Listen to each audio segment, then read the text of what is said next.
Hello students. तो आज हम देखेंगे हमने लॉरेंज बल देखा। लॉरेंज बल क्या था? चुंबकीय क्षेत्र और विद्युत क्षेत्र का एक साथ दोनों क्षेत्रों में अगर आवेश कोई गति कर रहा है तो इन दोनों बलों को हम जोड़ देते हैं, और कुछ इसमें ऐसा नहीं था। तो ये लॉरेंज ने एक फॉर्मूला निकाला, उसको हमने क्या बोल दिया? लॉरेंज बल। और इसमें लॉरेंज बल लिख लेना, ये अपना क्या है? लॉरेंज बल। तो यहाँ पे ये हो गया। इसके बाद अगली हेडिंग डालिए। आज टॉपिक पे बात करेंगे कि इस चुंबकीय क्षेत्र के द्वारा कितना कार्य किया जाता है। कि भाई काम बल है तो कार्य भी होगा। तो इसमें लिखिए चुंबकीय बल द्वारा, चुंबकीय बल द्वारा गतिशील आवेश पर, गतिशील आवेश पर किया गया कार्य, किया गया कार्य। तो आज हम क्या देखने वाले हैं? कार्य देखने वाले हैं कि कार्य कितना होगा। और आसान है, ज्यादा कुछ नहीं है, बस समझना है। देखो होगा क्या। अपने पास से चुंबकीय बल कितना लग रहा है? यहाँ पे हम देख पा रहे हैं कि अपने पास चुंबकीय बल कितना लगता है? चुंबकीय बल एफ एम वेक्टर बराबर क्या आया था अपने पास? Q B cross B. इसमें बी क्या है? कि ये आवेश बी वेग से गतिशील है, और किस में? चुंबकीय क्षेत्र बी में गतिशील है, और क्यू आवेश है। तो हम जानते हैं, चूंकि हम जानते हैं, हम जानते हैं कि कार्य बराबर क्या होगा, देखना। मान लो कि कोई अल्प विस्थापन हो रहा है, डीएल विस्थापन हो रहा है, तो अल्प कार्य कितना होगा? डीडब्ल्यू। और हम कार्य को कैसे निकालते हैं? हम निकालते हैं कार्य को डॉट प्रोडक्ट से, बल इनटू विस्थापन करके। तो मैं इसको ऐसे ही लिखूंगा। सही है। और ये तो हम नॉर्मल पढ़ते भी आए हैं 11th क्लास से ही, कि भाई कार्य क्या होता है? बल इनटू विस्थापन, और इनके बीच में अदिश गुणन होता है। तो मैंने लिख लिया। यहाँ डीएल क्या है? विस्थापन सदिश है, विस्थापन सदिश है। ये बात होगी भाई। अब इसके बाद क्या होगा, देखो। अब मान रख देते हैं। तो एफ एम का मान Q B cross B dot DL vector. अब ये तो हो गया अपने पास टी डब्ल्यू। अब मुझे डब्ल्यू का मान निकालना है। तो मैं डब्ल्यू का मान कैसे निकालता हूँ? समाकलन कर देता था अल्प कार्य का। ऐसे ही तो करते थे। इसमें अल्प कार्य का मान रख देते Q B cross B dot DL,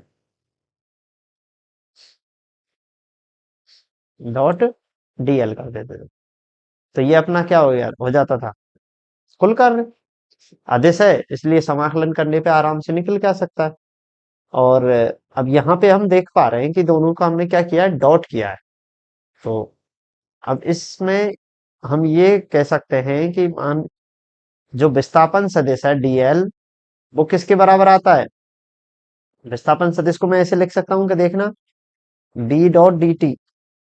dot नहीं आएगा, बी डी टी। देखो ये दूरी अपने पास, हमने ये पढ़ा होगा बी विस्थापन डी एल बटे डी टी। ये तो हमने देखा है। तो मैं यहां से डीएल को क्या लिख सकता हूँ? यहां से मैं यहां से डीएल को क्या लिख सकता हूँ? पक्षांतरण करके इसको मैं लिख सकता हूँ बी डी टी। ऐसा तो हम कर सकते हैं। तो इसमें मान रख दो क्यू बी क्रॉस बी, और यहाँ पे हो जाएगा डॉट प्रोडक्ट किसका? बी डी टी का। अब यहाँ पे ध्यान देना, जो ये वाला सदिश है हमने इसको बार बार पढ़ा है कि भाई इसका जो परिणामी आता है वो बी और बी के बने तल के लंबवत रहता है सदैव। बी क्रॉस बी का जो परिणाम आएगा वो किसके लंबवत आएगा? बी के भी लंबवत आएगा, बी के भी और इनसे बने तल के लंबवत आएगा।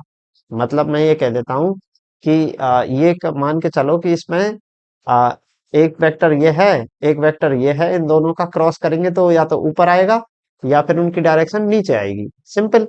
अब उसकी डायरेक्शन ऊपर आ रही है, ये सदैव इन सदिशों के लंबवत ही रहेगा, इन सदिशों के लंबवत ही रहेगा, ये सदिश जो तल में नीचे सदिश है ना, ये इनके लंबवत रहेगा। तो इसके मतलब क्या हुआ कि बी क्रॉस बी, चूंकि बी क्रॉस बी हमेशा लंबवत किसके रहेगा, बी वेक्टर के भी लंबवत रहेगा। सही है। अब यहाँ पे मैं देख पा रहा हूँ, और ये वाला सदिश तो ये हो गया, और बी वेक्टर ये है, तो इसका मतलब दो लंबवत सदिशों में क्या हो रहा है, दो लंबवत सदिशों में क्या हो रहा है, डॉट प्रोडक्ट। तो यहाँ पे इसका मतलब क्या हुआ, और दो लंबवत सदिशों का डॉट प्रोडक्ट क्या होता है, सदिश अदिश गुणन में 0 होता है। तो यहाँ पे हो गया, यहाँ लिख देना, हम जानते हैं कि दो लंबवत लंबवत सदिशों का अदिश गुणन, कैसा गुणन, अदिश गुणन, यानी कि डॉट प्रोडक्ट क्या आता है, डॉट प्रोडक्ट 0 होता है। और ये हमने खूब देखा है। उसके पीछे कारण क्या है, क्योंकि हमारे पास इसमें आएगा इन दोनों का परिणामी इनटू में cos थीटा, और थीटा की जगह 90 रखेंगे, और 90 cos 90 का मान क्या होता है, 0। तो इसलिए इसका मान क्या आ जाएगा, इसलिए बी क्रॉस बी वेक्टर, इसका डॉट बी से क्या हो जाएगा, 0 आता है। अब इसका मान रख देते हैं, डब्लू बराबर क्या हो गया, 0 आ गया। इस प्रकार हमने देखा कि कार्य कितना हो रहा है, चुंबकीय बल से तो कोई कार्य ही तो नहीं हो रहा। ये तो बड़ा अच्छी बात हो गई कि चुंबकीय बल और काम नहीं कर रहा, फिर कर क्या रहा है ये बल, इसके बारे में कुछ तो पता चलना चाहिए।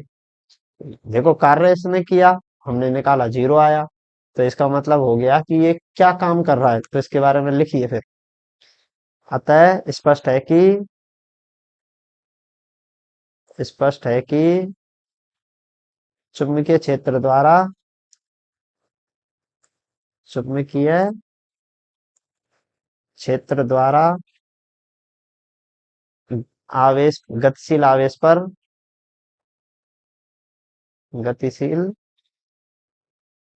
आवेश पर कोई कार्य कोई कार्य नहीं किया जाता है, कार्य नहीं किया जाता है। फिर करेगा क्या, यह केवल यह केवल गतिशील आवेश की गतिशील आवेश की दिशा परिवर्तन का कार्य करता है, दिशा आवेश की दिशा परिवर्तन का परिवर्तन का कार्य नहीं है, दिशा परिवर्तन करता है, दिशा परिवर्तन करता है। उससे क्या होगा, इसका पथ चेंज हो जाएगा। जैसे देखा था ना, जब कार्य नहीं करे, बल नहीं लग रहा तो सीधी रेखा में, जब बल लग रहा था लंबवत तो वृत्तीय पथ में गति कर रहा था, और जब बल उनके बीच का लग रहा था तो चौड़ी अंतराल में कार्य करते जा रहा, वो बल गति करता रहा। तो इस प्रकार से हमने देख लिया कि इसमें क्या हुआ है, कोई कार्य नहीं हो रहा। तो कार्य नहीं हो रहा, केवल ये दिशा परिवर्तन का कार्य करता है। और ऑलवेज ऑलवेज चुंबकीय क्षेत्र आवेश पर कोई बल नहीं लगाता, क्योंकि हर कंडीशन में इसका कार्य का मान 0 आता है। और उसका रीजन यही है कि यहाँ पे दो कंपोनेंट ऐसे आ जाते हैं कि उनके बीच में 90 डिग्री का कोण होने से वो क्या हो जाता है, 0 हो जाता है, और डॉट प्रोडक्ट है तो 0 होगा ऑब्वियसली। तो अगला हेडिंग डालो, बायो सावर्ट नियम। ये सबसे वो कहते हैं ना, इस चैप्टर का जो हार्ट है वो ये है, बायो सावर्ट का नियम। जहां पे तुम्हें मेन चीज देखने को मिलेगी, तो इसमें लिखो बायो सावर्ट का नियम। बायो सावर्ट का नियम।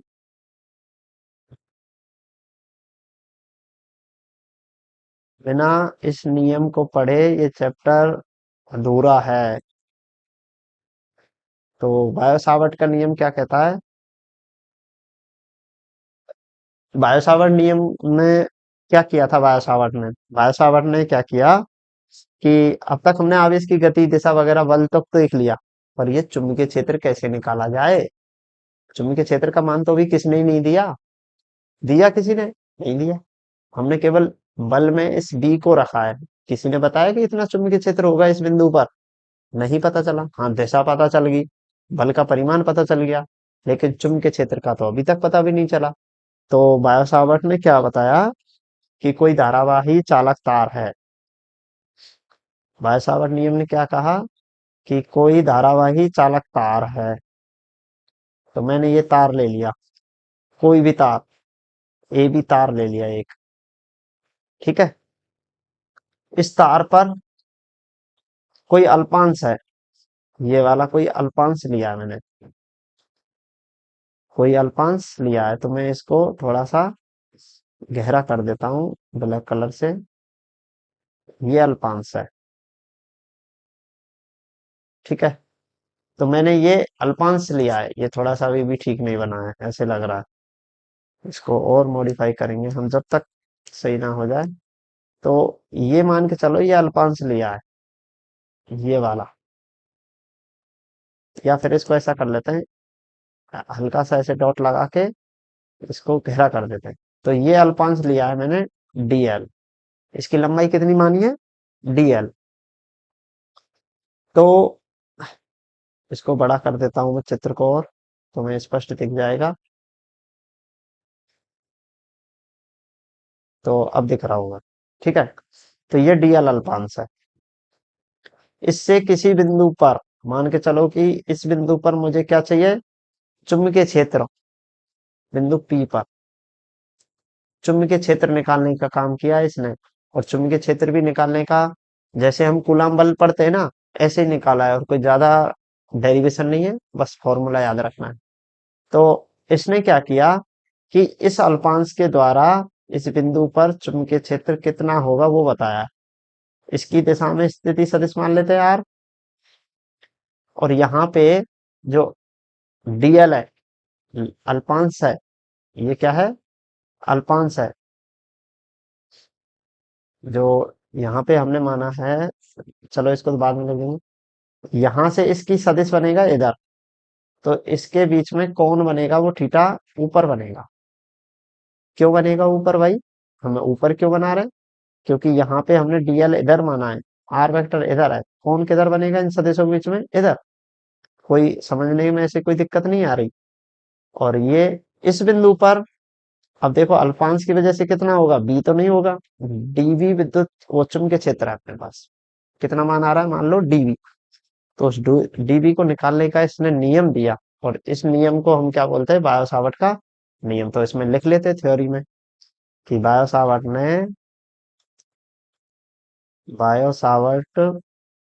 ने, अब यहाँ देख लेना, बिना धारा के ये नियम काम नहीं करेगा। धारा कितनी प्रवाहित हो रही है? आर। ने किसी धारावाही चालक के कारण किसी बिंदु पी पर चुंबकीय क्षेत्र चुंबकीय क्षेत्र का मान ज्ञात करने के लिए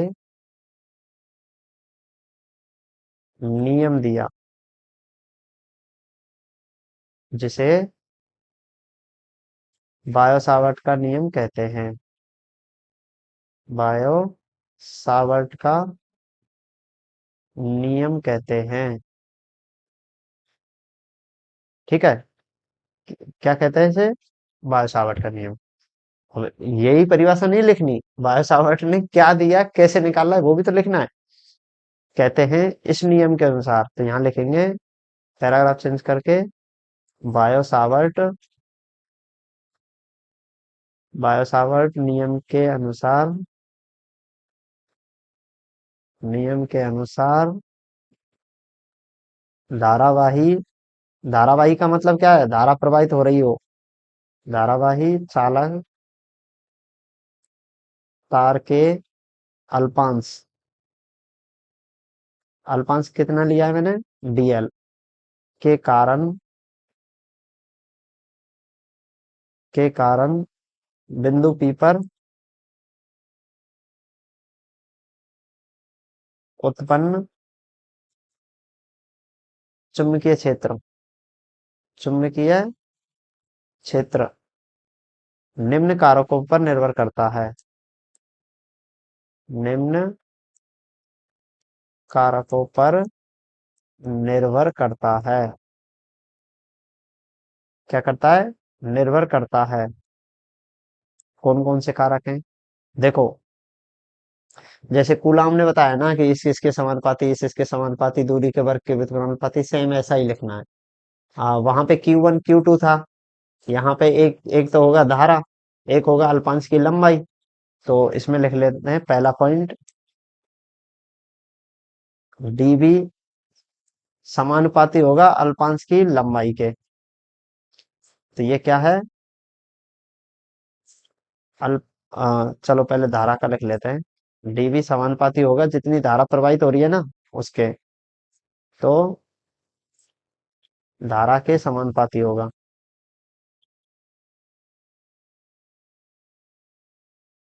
एक तो धारा के समानुपाती, समीकरण नंबर 1 डाल देते हैं।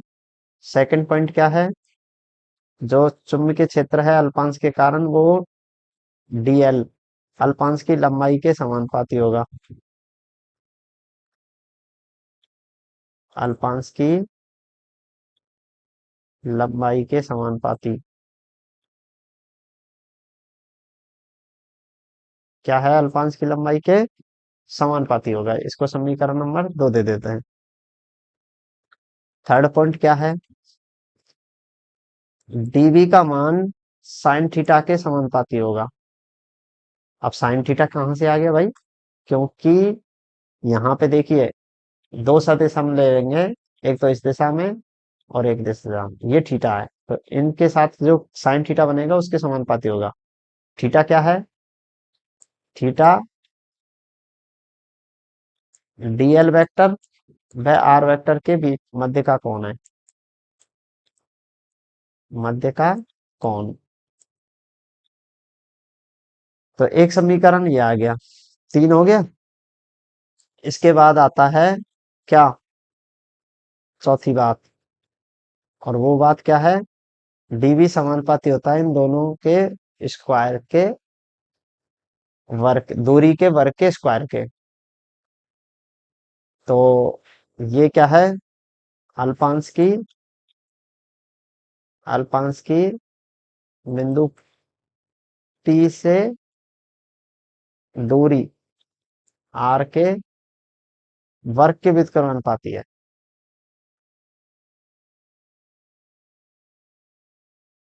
क्या मिला अपने पास? व्युत्क्रमानुपाती होता है। तो इस प्रकार से हमें ये 4 समीकरण मिल जाते हैं। कौन कौन से? मैंने शॉर्ट में लिखा है। एक तो जो अल्पांश के कारण चुंबकीय क्षेत्र है, कारण चुंबकीय क्षेत्र क्या माना मैंने? डीबी। ये धारा के समानुपाती, लंबाई के अल्पांश लंबाई समानुपाती, साइन थीटा के समानुपाती और दूरी के वर्ग के समानुपाती होता है। अतः सभी समीकरण से क्या लिख देंगे? समीकरण 1 2 3 व 4 से, और 4 से लिखना आसान है। क्या लिख देंगे? डीबी समानुपाती है, एक संग मल्टीप्लाई कर दो, I del L sine theta upon r square. जैसे हमने कूलाम में पढ़ा था कि भाई K Q1 Q2 upon r square, देखना ऐसा ही है क्या? वहां पे हमने Q1 Q2 upon are square पढ़ा था, आर स्क्वायर यहाँ पे भी है। Q1 Q2 की जगह यहाँ पे आई और डेल एल आ गए। Q1 Q2 की जगह क्या आ गए? आई डेल एल। एक साइन थीटा अलग से आया है। अब यहाँ पे वहां पे समानुपाती था के, यहाँ पे समानुपाती क्या होगा? यहाँ पे भी होगा ना। तो यहाँ पे समानुपाती है mu zero upon four pi. बड़ा विचित्र समानुपाती है। समानुपाती भी कैसा है? विचित्र। म्यू जीरो है और नीचे फोर पाई है। अकेला नहीं आया, नीचे फोर पाई लेके आया है। तो म्यू जीरो को कैसे बनाना है? ऐसे करके बनाना है। यू बनाते होंगे, इसको ऐसे बनाना है। तो ये हो गया अपने पास I del L sine theta upon r square. तो ये नियम जो दिया है, ये दिया है किसने? बायो सावर्ट ने। अब यहाँ पे म्यू जीरो क्या है? म्यू जीरो को बोलते हैं निर्वात की चुंबकशीलता। निर्वात की चुंबकशीलता। जैसे वहां पे विद्युतशीलता थी, ऐसे ये चुंबकशीलता है। और म्यू जीरो का मान है वो फोर पाई इंटू 10 की पावर -7 होता है। 4 पाई इंटू 10 की पावर -7। तो इसका मात्रक कौन बताएगा? मात्रक यहां से निकाल सकते हैं हम। कैसे? इसका मात्रक तो टेस्ला, ये दूरी इसको हो जाएगा, तो ये हो जाएगा टेस्ला मीटर स्क्वायर अपॉन में एम्पियर इंटू मीटर। तो 1 मीटर से मीटर कट जाएगा। तो यहाँ बचेगा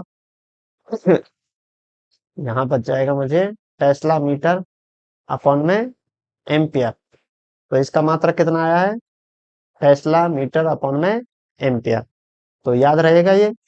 और इसका सदिश रूप अगर लिखना चाहे तो कैसे लिखेंगे? सदिश रूप। अब देखो, ये इसको सदिश में कैसे लिखा जाएगा? डी वी वेक्टर, ध्यान से देखना। Mu zero upon four pi तो यहाँ है ही है। आई तो अदिश राशि है, इसको दूर रखते हैं। एक तो अपने पास है डीएल वेक्टर, इनटू में आर कैप लगाएंगे। क्या लगाएंगे? R cap. क्यों? देखो, चित्र में देखो, अपने पास यहाँ पे दो सदिश हैं। एक तो विस्थापन सदिश, विस्थापन नहीं, अल्पांश सदिश। एक तो अल्पांश सदिश ये है। और यहाँ पे लिख लेना कहीं पे भी, डीएल क्या है? डीएल वेक्टर अल्पांश सदिश है। अल्पांश सदिश। तो एक तो ये है। और दूसरा क्या है? दूसरा अपने पास है कि बिंदु P तक जाने वाला एक सदिश ये है, आर वेक्टर। तो हमें अगर आर वेक्टर यहाँ पे ऐसे तो ला नहीं सकते, क्योंकि समीकरण गड़बड़ा जाएगी। क्योंकि समीकरण में हम दिशा रख सकते हैं आर कैप, इसलिए हमने आर कैप रखा है। क्यों? इसका परिमाण कितना होता है? केवल आर कैप एकांक सदिश है, इसका परिमाण 1 होता है, तो गुना भाग करने पे कोई दिक्कत नहीं आती। तो मैंने आर कैप रख दिया अपॉन में आर स्क्वायर। तो ये क्या बन गया अपना? सदिश रूप। अब बोलोगे सर, अगर आर वेक्टर चाहिए हमें तो क्या करें? हमें तो आर वेक्टर चाहिए, हम तो आर कैप लिखेंगे, तो इससे अच्छा तो हमें आर वेक्टर बता दो। देखो, क्योंकि आर कैप क्या होता है? आर वेक्टर अपॉन में आर का परिमाण। तो मान रख दो इसका, सिंपल है। मान रख के क्या आएगा? डीबी सदिश mu zero upon four pi I DL upon R, R square. R vector मैंने क्या रखना है? देखो, यहाँ पे मुझे रखना है आर कैप की जगह आर वेक्टर, और नीचे आर है। तो जो नीचे आर है, तो इससे क्या हो जाएगा? आर स्क्वायर का एक घात बढ़ जाएगी। तो कितनी हो जाएगी? R cube. तो इसको हम ऐसे भी लिख सकते हैं। तो इसको समीकरण नंबर कितना दे दें? 5। तो यहाँ पे समीकरण आ जाएगा 5। तो ये समीकरण नंबर 5 हो गया। अब यहाँ पे देखो, ये समीकरण 5 हो गया। अब यहाँ से हमें क्या क्या जानकारी मिल रही है? जानकारी ये मिल रही है कि भाई जैसे अपना विद्युत क्षेत्र था ई वेक्टर, वो के Q1 Q2 upon r square था। तो एक तो आर स्क्वायर के समान ही यहाँ पे है, तो अगर नॉर्मल जानकारी में याद रखना कि ये एक तो व्युत्क्रम वर्ग का नियम का पालन करता है। व्युत्क्रम वर्ग मतलब दूरी का व्युत्क्रम के समानुपाती है, वर्ग के समानुपाती है, वर्ग के व्युत्क्रम के समानुपाती है। और ऐसे ही क्या था, विद्युत क्षेत्र था। दूसरा, जैसे अपने पास ई वेक्टर निकालते थे, हम दोनों को जोड़ के निकालते थे E1 प्लस E2 करके, ऐसे ही ये भी जो विद्युत क्षेत्र है, चुंबकीय क्षेत्र है, ये भी अध्यारोपण का पालन करेगा। अध्यारोपण का पालन करेगा। ठीक है। और इसकी दिशा, अब दिशा देखो, जब यहाँ पे क्रॉस हो रहा है, कौन सा गुणन हो रहा है, क्रॉस, तो इसका मतलब क्या है, एक तो एल वेक्टर, डीएल वेक्टर, और एक आर वेक्टर, इन दोनों के क्या आएगी, लंबवत आएगी। तो यहाँ पे एक तो डीएल वेक्टर इधर है, आर वेक्टर इधर है, तो इन दोनों के लंबवत किधर बनता है, डीएल। देखो, ऊपर से हम अगर नीचे की तरफ उंगलियां मोड़ेंगे तो किधर जाएगी, एक तो वेक्टर इधर है, एल डीएल वेक्टर इधर है, ऊपर इधर साइड, आर वेक्टर इधर, तो इनका क्रॉस किधर आएगा, नीचे की तरफ आएगा, नीचे की तरफ लंबवत। तो तल के नीचे लंबवत को हम चुंबकीय क्षेत्र में किससे व्यक्त करते हैं, क्रॉस से। और ये हमने लाइन लिखवाई है, तो इसको हम लिख देंगे, इस पे चित्र बना देंगे इस पे कि क्रॉस आएगा, चुंबकीय क्षेत्र किधर आएगा, नीचे। ये क्रॉस किसको व्यक्त कर रहा है, ये वाला, ये वाला क्रॉस दिखा रहा है कि भाई यहाँ पे इस बिंदु पर चुंबकीय क्षेत्र, इस बिंदु पर चुंबकीय क्षेत्र किधर है, नीचे। अब देखना, ये ध्यान से देख लेना कि अपने पास दो वेक्टर बने हैं ना, ये डीएल वेक्टर और आर वेक्टर, इनसे जो तल बनेगा ऐसे, इसके लंबवत आ रहा है ये चुंबकीय क्षेत्र। गलती मत कर देना समझने में। और इसको हम दाएं हाथ का जो हम लोग नियम लगाते हैं कि ए से बी की तरफ उंगलियां मोड़ी जाएं, जैसे हम ए क्रॉस बी करते थे, तो हम क्या करते थे, ए की तरफ उंगलियां फैला के बी की तरफ मोड़ते थे, और अंगूठा जो इस दिशा में आता था वो ए क्रॉस बी की दिशा को बताता था। वैसे ही यहाँ से अगर किया जाए, तो ऐसे अगर जाएंगे तो इसकी दिशा किधर आ रही है, इसके नीचे की तरफ एक तल बनेगा, ऐसा, ऐसा तल बनेगा, ऐसा, और इसके लंबवत नीचे की तरफ क्या आ जाएगी, चुंबकीय क्षेत्र की दिशा। और एक क्वेश्चन है, क्वेश्चन लिख लीजिए। क्वेश्चन के लिए मैं इसका, क्या नाम है, इसका पीडीएफ लेके आता हूँ। बिना चित्र के थोड़ा सा अजीब लग रहा होगा, पर कुछ कंडीशंस की वजह से यहाँ पे चित्र को हटाया गया है। तो ये अपने पास क्वेश्चन है, इस क्वेश्चन को हम उधर ही लेके चलते हैं अपने, किधर, अपने काम वाली जगह पे। इसमें हो जाएगा, ये हो गया। तो ये क्वेश्चन है अपना, ये रहा क्वेश्चन आपके सामने। अरे बड़ा छोटा सा बना है ये तो, इसको बड़ा कर लेते हैं, शायद दिखने में कोई दिक्कत हो रही होगी। तो ये उदाहरण है बुक का, ये क्या है, बुक का उदाहरण है। कौन सा उदाहरण है, 4.4, नोट कर लेना। कोई विद्युत धारा अवयव, अवयव दे रखा है डेल एल, तो यहाँ पे किसका मान दे दिया, डेल एल का। एक उच्च धारा आई का मान दे दिया, प्रवाहित हो रही है, और कहाँ पे रखा है, मूल बिंदु पे। कहाँ पे रखा है, मूल बिंदु पे। और चित्र तो इसमें मान लो नहीं भी दे तो कोई भी दिक्कत नहीं है। वाई अक्ष पर कोई बिंदु है, स्थित किसी बिंदु पर क्या ज्ञात करना है, चुंबकीय क्षेत्र का मान ज्ञात करना है। और जिसमें बोला है डेल एक्स का मान 1 सेंटीमीटर है, डेल एक्स का मान कितना है, 1 सेंटीमीटर। अब इसको हल करते हैं, देखो कैसे होगा। सबसे पहले तो ये देखो, अल्पांश किधर है, आई कैप की दिशा में, तो मैं आई कैप किधर मानते हैं, एक्स वाली दिशा में, तो मैंने मान लिया ये अपने पास अल्पांश है, और इसकी लंबाई कितनी है, डेल एक्स। ये क्या है, डेल एल, किस दिशा में है, आई कैप की दिशा में, तो आई कैप। ठीक है। अब इसमें बोला है कि इसमें धारा कितनी प्रवाहित हो रही है, इसमें धारा प्रवाहित हो रही है आई, आई का मान है 10 एम्पियर। तो मैं लिख लेता हूँ आई 10 एम्पियर है, और डेल एल दिया है डेल एक्स आई कैप, डेल एक्स आई कैप, और एक बिंदु है पी जो कि बाई अक्ष पर है, ऐसे। क्या है? बिंदु पी। अब बाई अक्ष पर है, कितनी दूरी पर है? 0.5 मीटर की दूरी पर।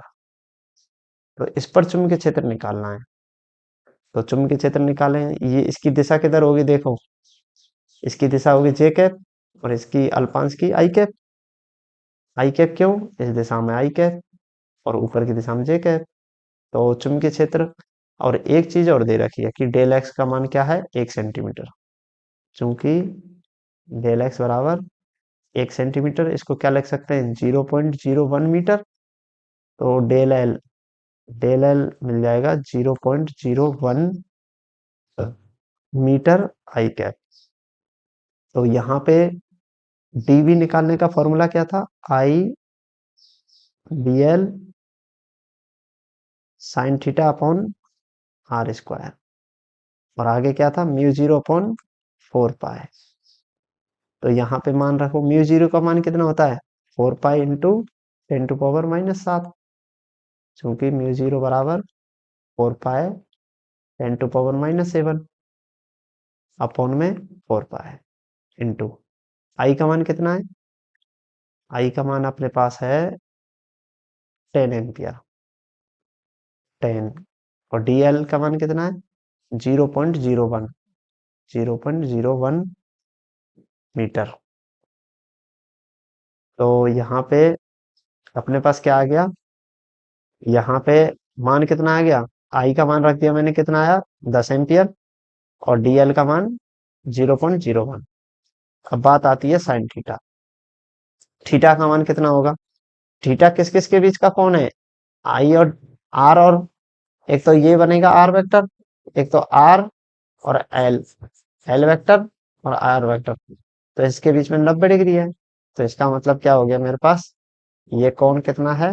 90 डिग्री। तो यहां से साइन 90 मिल गया।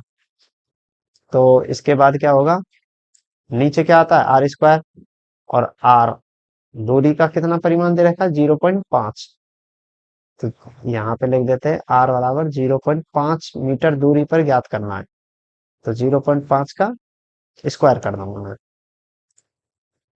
4 पाई से 4 पाई कट जाएगा, ठीक है। और साइन 90 का मान कितना हो जाएगा? 1। तो इसका मतलब 10⁻⁷ गुना 10, 0.01, और साइन 90 का मान 1, और नीचे हो जाएगा 0.25। तो देखो, 10 का गुना इससे करेंगे तो 10 की पावर तो बच जाएगी कितनी? -6। अब यहाँ पे पता है कि दो पॉइंट के बाद में पॉइंट लग रहा है, दो संख्याओं के बाद में नीचे भी ऐसा ही है, तो पॉइंट से पॉइंट कट जाएगा। तो इसको हल करके आ जाएगा 1/25। और जब एक में 25 का भाग देते हैं तो 0.04 आता है, गुना 10⁻⁻6। और तो इसका मतलब 4 गुना, इसको क्या लिख सकता हूँ? 10⁻⁸। और मात्रा क्या आएगा? टेस्ला। तो अपने पास ये डीवी मिल गया, और यही हमसे पूछा था। अब बात आती है इसकी दिशा की।